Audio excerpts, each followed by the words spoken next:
Hey, what's up guys? Today I'll be talking to you guys about Dark Souls, specifically Dark Souls 2, Scholar of the First Sin. I picked this up a while back and I wanted to discuss the game and unpack it as well. Let me first say, I love Dark Souls. I played the first two games. I haven't played Demon Souls and Bloodborne because I don't have a PS3 or PS4 at the moment, but I am interested. Anyways, here's Scholar of the First Sin. Here's the back. Now, that's no exaggeration on the back cover. This version of Dark Souls 2 is a complete different experience and the game animation is fluid. Okay, well, here's the inside. Nothing special, just the game disc. Anyways, how does this version of Dark Souls 2 compare to the original? Well, first thing first, this version includes all the DLC of the game. Not only that, but the game seems a little brighter when it comes to getting a torch or obtaining a soul in the game. I also feel like the summonings are more easier to connect in the game, but that might be a next gen console thing. I could be wrong. However, this updated version kind of felt easy on certain bosses in the game. A good example of this is the Ancient Dragon. In the original Dark Souls 2, the Ancient Dragon can kill you instantly with one hit with its dragon breath. However, in this version, I felt like I got an advantage of not dying from its fire breath. Maybe it's my stats, or maybe I just didn't have enough damage from a distance to get a one-hit kill. But I beat him instantly. It took him a while, but I beat him solo. On the contrast though, some other bosses have updated movesets like the old Iron King, so trust me, if I made it seem like the game was watered down, it's not. The DLC in the game is also a game expansion of the story of Dark Souls 2. We get 3 additional locations based on the Lost Crown, each having a tragic story of its settings, and it makes you really appreciate the game.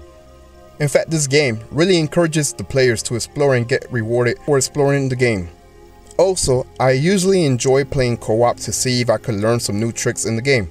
Another different thing about this version is the enemy placement. If you're used to where the enemies are located and you're prepared for an ambush, guess what? They probably are somewhere else and probably one step ahead.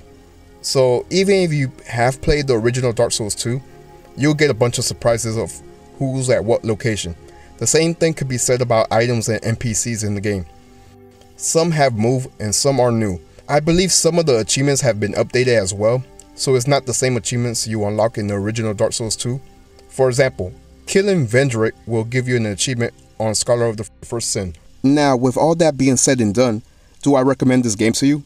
Without being biased, I will say this. The Souls series is a game where you have to explore and take your time in the environments of the game.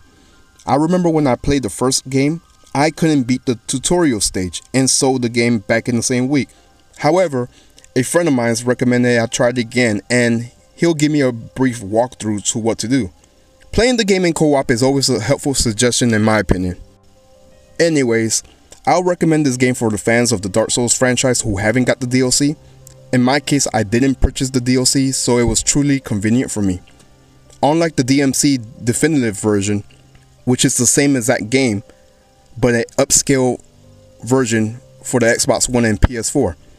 The Scholar of the First Sin version of Dark Souls 2 is a completely different game and experience. What I mean by that is, yeah, it's some of the same stages, but you get new items, NPCs, enemies, and so on. So even though it's the same title, which is Dark Souls 2, it feels like a different game. For casual players, I highly recommend you take your time in the game and don't try to rush the game because chances are you're going to get killed in the game. So yes, I also recommend this game for casual gamers too. This game is all about trial and error, so once you know you screwed up, you now know what not to do the next time. Anyways, that's all I have for this video. If you guys enjoyed what you saw, make sure to comment, rate, subscribe, and peace.